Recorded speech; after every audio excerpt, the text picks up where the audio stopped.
सभी को नमस्कार। आज के इस वीडियो में बात करेंगे लास्ट मिनट में हमें क्या पढ़ना है, किस तरह से हमें पास होने के लिए नंबर लाने हैं एग्जाम में, उसके अकॉर्डिंग हम यहाँ पे बात करेंगे। मैंने कुछ चैप्टर्स के नाम यहाँ पे लिखे हुए हैं। इन चैप्टर्स को, ये अपनी बुक की पूरी चैप्टर नहीं है, यहाँ पे वो चैप्टर है जो पढ़ने में ईजी है, यहाँ से अच्छे क्वेश्चन बनते हैं।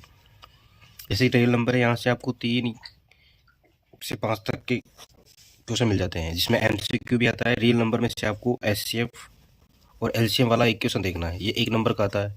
यहाँ से किसी नंबर का आपको दे देंगे, जैसे 6 की पावर n है, यहाँ से बोलेंगे कि n क्या है, नेचुरल नंबर है। और नेचुरल नंबर है तो इसमें n की वैल्यू क्या पुट करे कि 6 की पावर n पर n यहाँ पर 6 की पावर 1 0 इस तरह फाइंड करने पर यहाँ पर जो लास्ट डिजिट है वो 0 पर समाप्त होना चाहिए। तो इस तरह के क्वेश्चन आते हैं।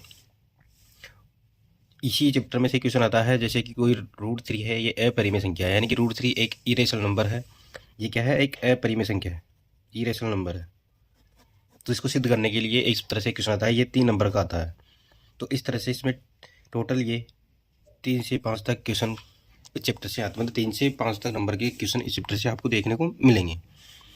जो पॉलिनोमियल है, बहुपद है, इस चैप्टर में से आपको जीरोज फाइंड करने हैं।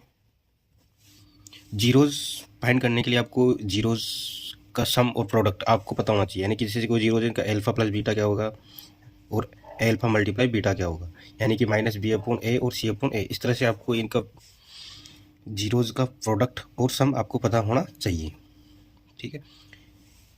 पॉलिनोमियल्स में आपको इसका फैक्ट जीरो दे रखा होगा और आपको पॉलिनोमियल दे रखा होगा, और आपसे पूछा जाएगा कि किसी भी कोई कांस्टेंट टर्म है उसकी वैल्यू, जैसे k की वैल्यू आपको फाइंड करनी होगी, तो आपको जो वैल्यू दे रखी है उसको उस पॉलिनोमियल में पुट रखोगे, उसको सोल्व करोगे, k की वैल्यू पता करोगे। एक क्वेश्चन आता है AP का, अर्थमेटिक प्रोग्रेशन का। क्वेश्चन तो छोटे भी आते हैं, एक नंबर के भी आते हैं MCQ में, लेकिन बड़ा क्वेश्चन तो एक आएगा, उसमें तो हमें दांत आते हैं। तो अर्थमेटिक प्रोग्रेशन में n पद या n टर्म फाइंड करने का या n पदों का योगफल, इन दोनों में से आपको कोई सा भी क्वेश्चन एग्जाम में देखने को मिल सकता है। तो आपको दोनों फॉर्मूले याद होने चाहिए। n बराबर होता है a + n-1 × d, और n पदों का योगफल का फॉर्मूला क्या होता है, Sn = n/2/2a n-1d। ये दोनों फॉर्मूले आपको याद होने चाहिए। कोऑर्डिनेट ज्योमेट्री, ये आपकी बुक में 7 नंबर चैप्टर है। इसमें से जो क्वेश्चन आता है वो 3 से 4 नंबर का आता है, ठीक है। यहाँ से आपको एक तो दूरी सूत्र यानी कि डिस्टेंस फॉर्मूला आपको याद होना चाहिए। आपको यहाँ से दूरी सूत्र याद होना चाहिए। दूरी सूत्र आपको यहाँ से पढ़ना है, उसमें से 1 नंबर का एक क्वेश्चन आता है। और इस चैप्टर में से आपको विभाजन सूत्र यानी कि सेक्शन फॉर्मूला याद होना चाहिए, विभाजन सूत्र। इसमें से विभाजन सूत्र आएगा 3 नंबर का। इस तरह से यानी कि 3 से 4 नंबर का एक क्वेश्चन आता है। ये चैप्टर है कोऑर्डिनेट ज्योमेट्री। एक MCQ में दूर फिर डिस्टेंस फॉर्मूला मिल जाएगा, और एक बड़ा क्वेश्चन मिलेगा जो इसमें आएगा सेक्शन फॉर्मूला, ठीक है। आप सेक्शन फॉर्मूला से और डिस्टेंस फॉर्मूला से चैप्टर को कंप्लीट कर सकते हैं। फॉर्मूले जरूर आपको याद होने चाहिए। चैप्टर नंबर 5 यानी कि जो 8 है, ट्रिगोनोमेट्री।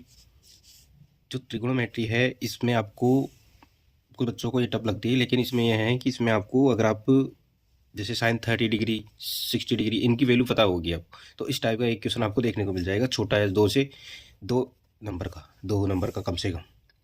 और कोई भी आपको रेशो दे देंगे, जैसे कि आपको दे दिया कि साइन θ/4/3 है, तो कोस थीटा की वैल्यू पर बताइए। इस तरह का आपको क्वेश्चन आ जाएगा, ये 1 नंबर मिल जाएगा। तो ऐसे क्वेश्चन आपको देख के जाना है। आपको दे देंगे कि sine 30 degree plus cos 30 degree upon 2, ये इसको सोल्व करिए कितना होता है। स्टैटिक्स यानी कि जो सांख्यिकी होती है, इसमें आपको ओनली माध्य और बहुलक पर ज़्यादा जोर देना है, यानी कि मीन और मोड। सबसे ज़रूरी है जो बहुलक होता है। माध्य एक नॉर्मल चीज़ होती है, यानी कि मीन होता है, ये सभी को आता है। ये तो होता है sigma fi xi upon sigma fi, ये तो माध्य फाइंड करने का फॉर्मूला होता है। अगर मोड की बात करें तो मोड का फाइंड करने का फॉर्मूला होता है l + f1 - f0 फिर 2f1 f0 f2 फिर ब्रैकेट मल्टीप्लाई h।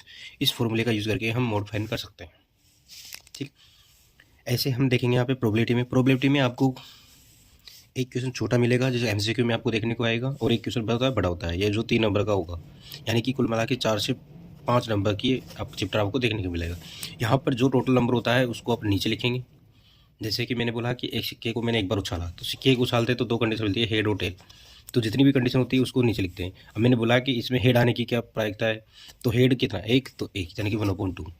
ऐसे हम पासे की बात करें तो पासे पे कितना होता है, एक पासे को मैंने एक बार उछाला तो 6 स्थितियाँ बनेगी अपने पास। अब मैंने बोला टोटल स्थिति कितनी बनी, 6। अब मैंने बोला कि विषम संख्या आने की क्या प्रायिकता है, तो 1 2 3 यानी कि 3 संख्याएं जो विषम है, तो यानी कि इसको बोल सकते हैं हम 1/2।